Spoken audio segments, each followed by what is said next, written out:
Hey guys, welcome back to another video with Linksy, and today I'm going to do a guide on how to siege a bloody city in Warhammer Total War.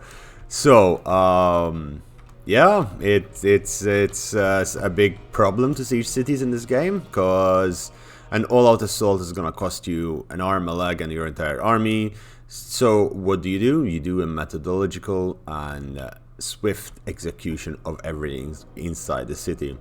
Normally, I like to have my armies, in this case with the High Elves, to be of this manner. This is based on the High Elves army, because I think it's one of the easiest ones to learn.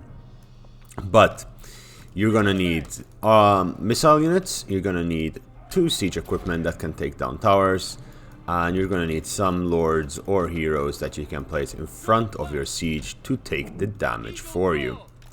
Now we have a fire wizard as a lord that you can say you can get the burning head within the first 10 turns. You're gonna get these archers, which are very early game. All of this is very early game, so everyone would be able to get this. I mean, these are tier 3 units, these are tier 1 or tier 0 units, and all of these are tier 2 or tier 3. The handmaiden, you get a tier 4, but in the case of Avalon you get her at tier 3, so I just included her anyway. So let's get started on how to do a lot of damage in a siege. I do sieges all the time in my multiplayer, in my stream campaigns. So if you guys want to see more or just ask me how to do certain thing, just check out those videos or come on the live stream. I stream almost every day, and yeah, hope to help. So let's get started. The formation I like to take is this one, right? In this case, on this settlement, I chose a specific settlement because most settlements have a corner such as this, and you want to attack from this corner, and I'll explain so in a second. But essentially what you want is you want the first line to be your heroes. Make sure that they are not hidden and they don't have the stock, so they take the fire from the artillery of the towers, right? Then you have your artillery, and their job is going to be to take down the towers and do minor damage to the units, and your archers are going to make sure you do as much damage as possible. Let's get started. We're fighting a Dark Elf force inside the settlement. They have deployed off in this situation, and they are holding off this region. Now in this case, these towers do not shoot at you, as you can see, as you do not have the second arc of fire. But most castles that have the corner like this, the towers will also shoot at your guys and will do a tremendous amount of damage. So in this case, you start by destroying the arrow towers on both sides, and you're gonna need to do so as for 2 reasons. Reason number 1, if you put your units here, they're gonna take damage, and you do not want that. You'd rather not take any damage whatsoever when sieging a settlement. Reason number 2, this little pit falls down as the animation when the tower collapses, and that provides arrow cover for all of these units. So we're just gonna fast forward and let the artillery do the damage. While the artillery destroys this, the soldiers here are gonna take damage as well, and you're gonna notice they have dark shards all over the walls. Dark shards are very strong missile units, and more often than not, the enemy will have their missile units on the wall. So if you put your if you press space, you can see the range of those missile units. So if you put any of your archer units inside of their range, they're gonna get damaged. Now, if any one of you watches Legend of Total War, he does something which is absolutely amazing and something I highly recommend. Any competent player of the game does it. In my opinion, it is very important. You waste their ammunition. This is gonna help you twofold. You may not know, but balance of power is a really important thing in sieges and in all battles and in all Total War games, to be exact, especially in Warhammer Total War. So in Warhammer Total War, balance of power is more important, in my opinion, than most other Total Wars, because the army losses get triggered very specific balance, which is around 90-95%. Now, a way you can improve the balance of power in your favor without killing or taking too much damage is a very simple way of wasting the enemy's ammunition. Ammunition is counted towards the final balance of power, so when you use your ammo, you're losing your balance of power. If you're not using your ammo wisely, it means you're not using your balance of power wisely, and that you might not trigger the army losses effect on the enemy. So what do? You waste their ammunition. This is why you have your lords, your heroes, and that is what you use them for. As you can see, I am taking damage, but I'm not taking that much, right? And to do so, what you need to do is dodge their arrows. So start moving towards one way. The moment you see their last arrow landing, start moving to the other, and you'll take minimal damage. 1 or 2 arrows will hit, but overall you can see the health is quite stable. I would highly recommend doing this on slow speed at start, but eventually you will get used to the high speed. You can see the ammunition is getting empty. If you do not know what the ammunition bar is, can you see this little line over there? That is the ammunition bar. That is the ammunition bar for those troops, and the best way to waste it is to do this. Now, something that we're noticing here, and might as well mention it. As you can see, there are arrows coming over here. Okay, let's slow it down. Arrows coming from over there, which do not seem to be coming from nowhere. That's probably a shade unit, or in this case it's a shade unit, but often case there are units which have stock ability, meaning they can fire stock and snipe, they can fire from while hidden, and that means that you're going to need to do this at a blind, and always be careful. It's good to know the army composition of your enemy. If you do notice shades, chameleons, kings, huntsmen, it's always good to keep an eye out during the siege. Even if you see the walls empty, keep an eye out to see if there are any units. A good indicator would be if the little red bar over the tower shows as red instead of white, meaning that there are units there and that they are active and they are hidden. Now, when you do this for long enough, as you can see, the balance of power is shifting to our side because we're wasting their ammunition. We are taking damage on our noble, but hopefully we'll not need to make a charge inside of the settlement, and we will be a-okay. We're wasting as much ammo as we can. This guy has taken a lot of damage, but the value of this damage is incredible because soon we're gonna be able to bring our archers, and the AI is a little bit stupid in the sense that it does not change its units very much. So you see the arrows over there are finished. So you get 4 archers, you bring them close, and you start preparing. Meanwhile, while all of this is happening, always hover with space bar pressed over the line of sight of the tower, so you can see over there. And in this case, we're just going to set up our siege artillery over there. So our archers, first batch of 4 is moving in that direction, and the other batch is waiting to come into use.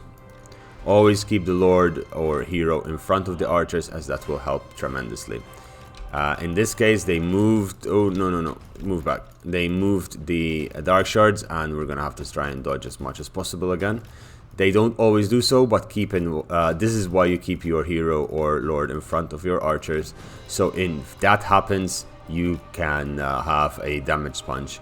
Essentially, this is what I use nobles for with the high elves, but every faction has their own. The dark elves have their masters and the hags. The lizards have their Scar veterans, and so on and so forth. It's important to have a small unit. In this case, a noble is a very small unit, and it's important to have a unit that can move very fast. This noble is a little bit tired now, so he's taking more damage because he's moving slower, but honestly, considering everything, the armor piercing damage of the dark shards, he's really not taking that much damage. Usually half a dark shard unit's ammunition is worth enough to kill an entire noble or hero. They are very strong and they do a lot of damage unless you have very high leveled heroes. Keep in mind this is a custom game, so your nobles might have higher level, might do more damage, and might be able to do a lot more. At this point you slow down the game a little bit, and this is where you start bullying the enemy. You have the eagle bow throwers, or in this case any form of artillery, and you shoot from the side. You're shooting from the flank, you're doing a lot more damage because, as you can see, the ammunition just lands at an angle that allows you to do more damage. You see the death hack over here? That is a very, very strong unit. It has a lot of balance of power, and it also has a number of buffs to the surrounding allies, so it's always a good idea to take it out first. Now, we've bullied this part a little bit, so we're just going to focus on the Blackguard and Nagaron with the last few shots of these Eagle Ball Throwers, who have both already gotten a lot of value for more money.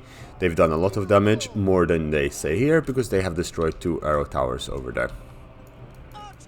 The archers over here are dealing a lot of damage to the Dat Hag, and now you do a slow and methodical purge of all the units possible. We can go on fast forward speed and we're killing the Dat Hag over there. We have missile superiority now because they wasted a lot of their ammunition, and that is slowly but surely the ammunition is being coming to our side. We have a larger army because they have higher quality troops, but as you can see, they are slowly dying. Now we need to kill those structures before they become an issue, and we're gonna start shooting at them as they're coming in onto our formation. As you can see, they're already pretty down, so we didn't really need to waste their ammunition because we saw them coming and we dealt with them before the fact. Those dark shirts over there are dead, and so are these Black Arc Corsairs. These guys are doing tremendous amounts of damage, and that is exactly what we want to be happening, as now all of those units are essentially sitting ducks. The AI will never sell you out, and that is going to be to your advantage. This is why you need archers, this is why you need units with long range. As you can see, they all have done quite a lot of damage. Again, these are tier 0 units. These are ridiculously weak units. I'm going to retreat this noble, and I'm going to bring the next noble in. Now, there is another scenario where they have so many units inside the walls that they have units situated here on the ground, and you cannot really hit them properly.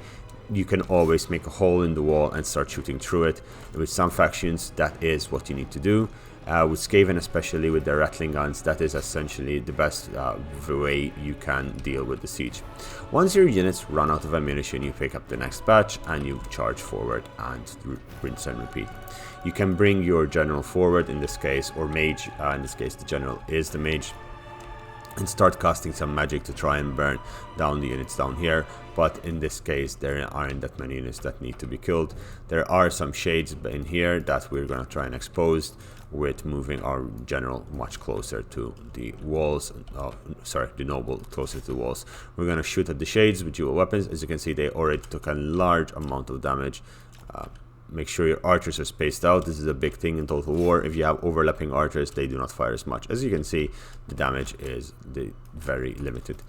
If you feel very good with your micro and that you can micro 2 group of units at the same time, always keep in mind for that. What you can do, and I highly recommend this, is having 2 units cross-firing, so when they start moving, you can always have the numerical advantage in terms of unit power. It had much higher level units than us. They had Bloodguards of Nagaron, they had Shades, they had the Dat Hag, they had the General, and they have a Manticore, but we still are doing tremendous amount of damage and we are not taking damage at all. This guy will heal, and if you have a life mage or a life wizard in the army, you're going to be absolutely fine, because that guy will heal pretty much almost to full strength if you would like so. Now, we've essentially cleaned the walls of any issues or any problems that we could deal with. Now, as you notice, they still have some units inside and they're not really running away. So you have 2 options. You could climb onto the wall, or in the case if you're fighting with a timer like I am right now, because this is custom battle, you wait for the timer to run out, get a draw, and then attack again over the end turn without losing the fight and without running the risk of losing any of the troops. We are not that low on ammunition. We still have most of our ammunition present, so we're going to be in a really good place. What I would do is just send the units over here, and we're going to shoot those Knights of the Ebon Claw where they stand. They are a very strong unit. Killing them and killing the general should be more than enough to finish this fight. If that is not enough, we'll bring our boys in, our kill squad, and we'll make sure that they take some damage. If you want to cast some magic at this point in time, feel free. You still have a lot of magic. Again, I really recommend not using flares, spells like this on cavalry, because cavalry does not take that much damage in general. As you can see, these guys are really strong in terms of armor. They are actually regenerating somehow. They seem to be regenerating, but they're dying, and that's the important part. No, just break down the gates. and get ready to go in. Once those guys die, you will be in a good place to try and take the castle walls. As you can see, we've done this in relatively short time. Some sieges will take a longer time, some sieges are much harder. Victories in our grasp. As you can see, balance of power is moving heavily into our side. And now you're telling me, but Linksy, if you go onto the walls, can they come and attack you? This is why I made sure I killed all of their infantry. Unless they have shades hiding back there, these monsters cannot come onto the walls, with the exception, of course, of the Feral Manticore, and that I will have a way to deal with very shortly. So I have my kill squad over here. I'm gonna position them over here. They do not have any way of controlling those arrow towers, and that's gonna be really good news for us. The Knights of Evenclaw are dead. I'm gonna bring these guys over there. These guys are out of ammunition, so we will retreat them and we'll take them off at the back. Keep your units alive. Your ammo is important, but so are your units. Now my archers here on the walls are going to be doing a lot of damage, as they're going to be shooting. Sometimes this triggers the Feral Manticore to come and attack you. That is absolutely fine. You can still do this. And killing that Feral Manticore is a little bit of a bitch unless he lands down, but in this case he's not landing down. That is absolutely fine. So what shall we do? We shall make him land down. Come this way. We do not want to trigger them. Oh, and they've brought their boys. Okay, just climb on top of the wall. You come there.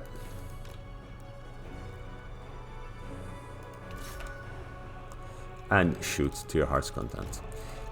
You guys shoot and kill as many of them as possible. Their morale is breaking. Ideally you have stronger units than this, but there you go, they broke. The army loss is triggered and we didn't have to fight the last bit. We took essentially no casualties, and it was still considered a close victory, but we shall see the damage done by our army. As you can see, our army has done... We took one loss. We took one loss. One of the... who lost? One of the archers must have lost a single individual, but we've essentially wiped out this army and made sure that our army can fight again the next turn in pretty much almost full strength. If we get attacked, we've taken the castle, and we get attacked, we will be able to defend it rather effectively. Now, keep in mind, if you were to fight the same army on the battlefield, we would have gotten trashed. They would have had a lot more damage on us. We would still have won, but we would have lost a lot more individuals and had a tougher time controlling the battlefield. So I always suggest that you are on the offensive and you target settlements when armies are inside the settlements, so you can try and melt them down as fast as possible with the least amount of casualties possible. This way you can beat multiple armies. If you want to cheese it further, what you do is you make sure you have a timer. When the timer runs out, you attack over the end turn with more ammunition, or you have a secondary army waiting close by, so you draw, you retreat, and then you attack with the second army and bring this other army back into the fight. Doesn't matter if they're tired, because you might need to make them on forced march. Remember, they will be able to shoot just as well, because tiredness doesn't affect them as much as it affects melee combatants. Ladies and gentlemen, hopefully this was a useful and detailed explanation on how to siege a settlement. I hope you enjoyed the video. If you are still here after watching this, please feel free to subscribe. I'd love to have you on with us on the group, the community, and hopefully I'll see you in the future. I stream every day, and I upload these kind of videos as much as I can. Ladies and gentlemen, have a lovely day. I'll see you tomorrow. Bye bye.